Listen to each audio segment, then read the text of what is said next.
दोस्तों, आज हमारे साथ डॉक्टर नरेंद्र देडिया जुड़ रहे हैं जो जे हॉस्पिटल मतलब ग्रांड मेडिकल कॉलेज के नेफ्रोलॉजी डिपार्टमेंट के हेड ऑफ द डिपार्टमेंट रह चुके हैं। Ex physician to governor of Maharashtra भी रह चुके हैं और फिलहाल वह परख हॉस्पिटल घाटकोपर ईस्ट के मैनेजिंग डायरेक्टर हैं। आज उनके साथ हम कोरोना के विषय में कुछ जानकारी लेंगे। डॉक्टर साहब, आज मेरा पहला प्रश्न ये है, आखिर ये कोरोना है क्या? लोगों को जानना है कि कोरोना क्या है, आप इसके बारे में बताइए। कोरोना एक वायरस है। सादी भाषा में बोले तो पार्टिकल है, जिसके सेंटर में जो मॉलिक्यूल है, जो प्रोटीन है, वो आरएनए है, और उसके ऊपर जो कवरिंग है वो एक चर्बी का पदार्थ है जिसको फैट बोलते हैं। डॉक्टर साहब, ये फैलता कैसे है? कोरोना स्प्रेड कैसे करता है, इसकी जानकारी दीजिए। कोरोना, जिसे मैं बताया कि एक वायरस है, ये फ्लू या इन्फ्लुएंजा जैसा ही एक वायरस है, और वो यूजुअली ड्रॉपलेट माने कि जो पार्टिकल्स खांसी या सर्दी करते हुए, छींकते हुए निकलते हैं पर्सन की बॉडी से, या फिर सेकंड सरफेस माने कभी भी किसने खांसी किया या छींका तो टेबल पे, जमीन पे, कहाँ भी जो उसके पार्टिकल्स गिरते हैं तो थोड़े समय के लिए वो एक्टिव रहते हैं, और जब भी वो एक्टिव रहते हैं और वहाँ किसी का स्पर्श हो गया, किसका टच हो गया, तो उस पे से वो व्यक्ति को लागू पड़ सकते हैं। सो मेनली दो वजह से वो फैलता है, एक ड्रॉपलेट एंड दूसरा सरफेस। दूसरा क्वेश्चन ये है, इस कोरोना से हम कैसे बच पाए, इसे कैसे बचा जाए?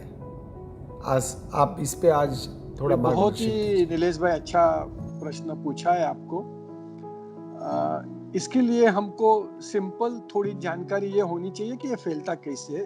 जैसे हमने ऑलरेडी बताया कि एक ड्रॉपलेट एंड सरफेस या कांटेक्ट से फैलता है।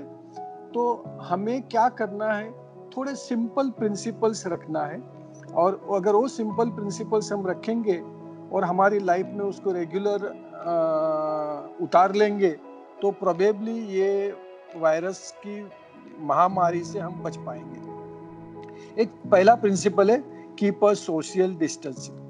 नाउ जो हम रोज सुनते आ रहे हैं, रोज बम्बार्डिंग हो रहा है, फोन में भी हो रहा है, तो बट उसका बहुत ही महत्व है, और ये इसीलिए है कि कोई खांसता है, कोई छींकता है, तो यूजुअली उसके ड्रॉपलेट 3 से 4 फुट के डिस्टेंस पे जाके गिरते हैं, उससे आगे यूजुअली नहीं गिरते हैं। तो अगर हम दो व्यक्ति के बीच में 5 से 6 फुट का डिस्टेंस रखते हैं तो हम सेफली वो डायरेक्ट ड्रॉपलेट से बच जाते हैं। सो ये सोशल डिस्टेंसिंग बहुत इसीलिए इम्पोर्टेंट है, और हमको रेगुलरली उसका ख्याल रखना है, और वो हमको हमेशा के लिए नियमबद्ध उसको पालन करना है। सेकंड, अगर जो जैसे हमने सुना कि बताया आपको कि वो टच या सरफेस से फैलता है, तो कहाँ भी उसके ड्रॉपलेट गिरे हैं, उसको हमने टच हुआ, पार्टिकल्स को हमने टच किया, वो सरफेस को टच किया हमने, तो रिपीटेडली कोई भी अनजान सरफेस पे हमने टच किया है,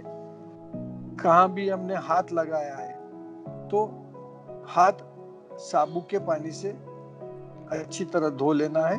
और इसकी भी टेक्निक मैं डिटेल में नहीं जाता हूँ, पर सबको पता है कि एटलीस्ट 20 सेकंड तक हाथ को साबुन रहनी चाहिए और अच्छी तरह से घिस के हाथ धोने चाहिए। सेकंड, या तो फिर सैनिटाइजर हम यूज कर सकते हैं, हाथ पे लगा सकते हैं, जिससे कि वो पार्टिकल्स मर जाते हैं। सिंपल इसमें एक ही चीज मैं बताऊंगा कि क्या होता है, सॉफ्ट वाटर या साबुन है, वो जो पार्टिकल्स का जो कवरिंग में बोला फैट है, तो जब हम साबुन के पानी से हाथ धोते हैं तो वो फैट का कवरिंग निकल जाता है, और फिर वो पार्टिकल जो अंदर का प्रोटीन है वो एक्सपोज हो जाता है, या वो उसकी विरुलेंस या उसका एक्टिविटी खत्म हो जाता है, या वो वायरस मर जाता है। तो इसीलिए ये इम्पोर्टेंट है कि साबुन के पानी से हम कहाँ भी जाते हैं तो रिपीटेडली हाथ धोना है हमको। या फिर सैनिटाइजर यूज करना है। तो ये सेकंड मोस्ट इम्पोर्टेंट पार्ट है जो हमको ख्याल रखना है। तीसरा है जो मास्क लगाना।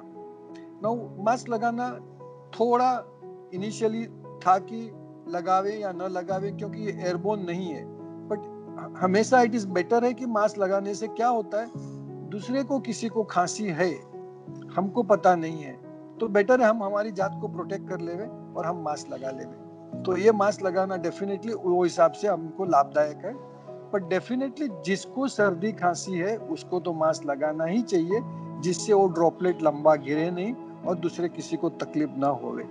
हमको जब भी ऐसी कोई पेंडेमिक या बीमारी है तो हमको तो बचाना ही है, साथ में हमारे फैमिली वाले को बचाना है, सोसाइटी को बचाना है, समाज को बचाना है, देश को बचाना है एंड दुनिया को या वर्ल्ड को बचाना है। तो ये सब प्रोटेक्शन हमको लेना बहुत जरूरी है और इसीलिए गवर्नमेंट ने भी मास्क का लागू किया है कि सबको मास्क लगाना जरूरी है।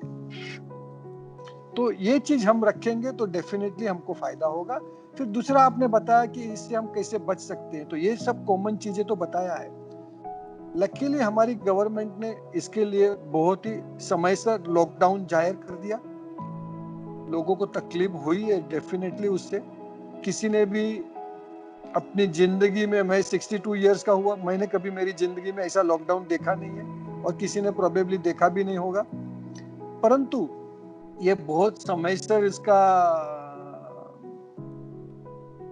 उपाय डाला गया है और जिससे बड़े बड़े ताकतवर देश भी नहीं बच पाए हैं। उसकी ये बीमारी की इफेक्ट अपनी कंट्री में काफी कंपैरेटिवली कम है अभी तक और डेफिनेटली उसका लॉकडाउन का महत्व है। लॉकडाउन से वायरस मर तो नहीं जाता है, बट लॉकडाउन से वायरस का कंटेजियस वायरस का फैलावा अटक जाता है। तो आपने सुना होगा बहुत बार कि flattening of the curve. Flattening of the curve माने सडनली एक साथ लाखों पेशेंट नहीं हो जाते। अगर एक साथ लाखों पेशेंट हो जाएंगे तो बड़े बड़े डेवलप कंट्री भी अगर उसको नहीं संभाल सकते हैं तो हम इंडिया कैसे संभाल सकेगा। और इसीलिए हमारे लिए लॉकडाउन डेफिनेटली अभी तक बहुत ही लाभदायक फायदा हुआ है और हम सबको समझदारी पूर्वक गवर्नमेंट को, गवर्नमेंट एजेंसी को, सबको साथ देना चाहिए और लॉकडाउन में शिस्तबद्ध के साथ ही घर में ही रहना चाहिए।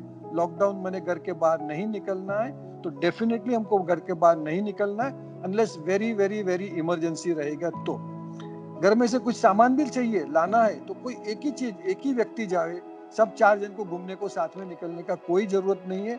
और प्लीज ना निकलिए। अभी हम 15 दिन और 1 महीना संभाल लेंगे तो डेफिनेटली हमको उसका आगे चल के काफी बहुत फायदा होगा। डॉक्टर देदिया, आप ये बताइए कि ये कितना घातक है और किन लोगों के लिए घातक है? ये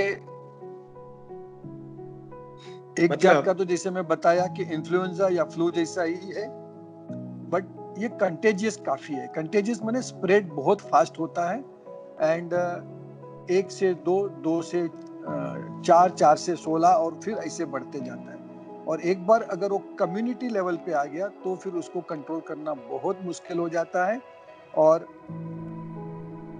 इंडिविजुअल देखेंगे तो ये इतना घातक नहीं है, परंतु कंटेजियस इतना है कि अगर एक साथ ज्यादा पेशेंट आ जाएंगे तो जब हम बताते हैं कि हमारा देश की संख्या 130 करोड़ है, अगर उसमें 5% लोग को भी बीमार घातक है, अगर सभी बीमार हो गए और उसमें 5% लोगों को घातक है, तो आप अभी फिगर आप ही लगा सकते हैं नीलेश भाई कि कितने लोग को सीरियसनेस आ सकता है।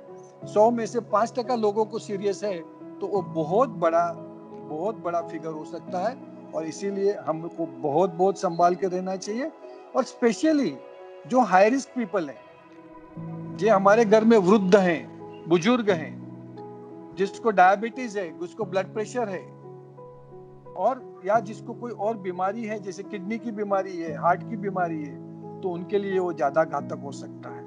और मैं यहाँ एक ही सलाह भी दूंगा कि अपने घर में जो हमारे वडील हैं, बुजुर्ग हैं, उनको तो लॉकडाउन क्लियर हो गया उसके बाद भी 15 दिन से 1 महीना 2 महीना बाहर नहीं निकलना है और वो बहुत ही इम्पोर्टेंट है।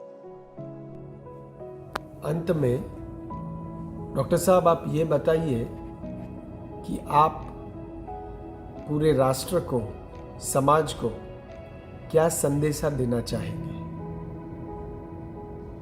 मित्रों, मैं एक ही मैसेज दूंगा और यही मैसेज है कि जो सिंपल प्रिंसिपल है, हमको सोशल डिस्टेंसिंग रखना ही है। हमको रेगुलरली हाथ साबुन के पानी से धोना है तो धोना ही है। हमको सैनिटाइजर यूज करना है तो करना ही है। हमको लॉकडाउन जो चल रहा है तो उसको डेफिनेटली उसको अच्छी तरह सफल होवे वो देखना ही है। फिर लॉकडाउन में चलो 10 दिन नीचे उतर के क्रिकेट खेले या कुछ वॉलीबॉल खेले तो नहीं करना है। जितना भी हमको करना है सोशल डिस्टेंसिंग माइंड में रख के ही करना है। कोई भी बाहर की व्यक्ति हमारी बिल्डिंग में या सोसाइटी में आती है तो हमको देखना है कि वो ना आवे और सबको एक दूसरे को कोऑपरेट करना है, वो बहुत इम्पोर्टेंट है। और साथ में एक दूसरा भी है, हमारे घर में जो काम वाली थी, हमारे घर में जो मेहनत करते थे या हमारे लिए जो काम करते थे, वो लोगों का भी पेट कैसे भरे, उनके पास पैसे समय से पहुंच जावे। भले वो काम पे नहीं आते हैं पर हमको 2 महीना उनको संभाल लेना है। तो अगर ये हम सब करेंगे तो हमारा समाज, हमारा देश डेफिनेटली बच जाएगा। और साथ साथ मैं इतना वापस कहूंगा कि बहुत अच्छा काम हमारे फ्रंट लाइन में जो काम कर रहे हैं, doctor, nurse, paramedical people, police, municipality, सफाई वाले कामगार, वो सबको हमको सलाम करना है। वो अपना जीवन दाव पे लगाकर हमारे लिए काम कर रहे हैं। ऐसी महामारी में भी काम कर रहे हैं तो उनको सैल्यूट करना है। और सभी गवर्नमेंट, वेदर सेंट्रल गवर्नमेंट है कि वेदर स्टेट गवर्नमेंट है कि वेदर कॉरपोरेशन से, वेदर पुलिस है, everybody is working very very hard. और सबके लिए हम प्रार्थना करें, प्रेयर करें कि उनको भी अच्छी तरह से, उनको कोई ज़्यादा नुकसान न होवे और उनके लिए भी हम प्रेयर करते रहे। यही मेरा संदेश रहेगा। Thank you very much doctor Dedhia, आपका कीमती समय आपने दिया और ये जानकारी कोरोना के बाबत में विषय में शेयर की। लोगों को जागरूक करने के लिए ये बहुत ज़रूरी था। हम आगे भी इस पे बात करेंगे। Stay tune.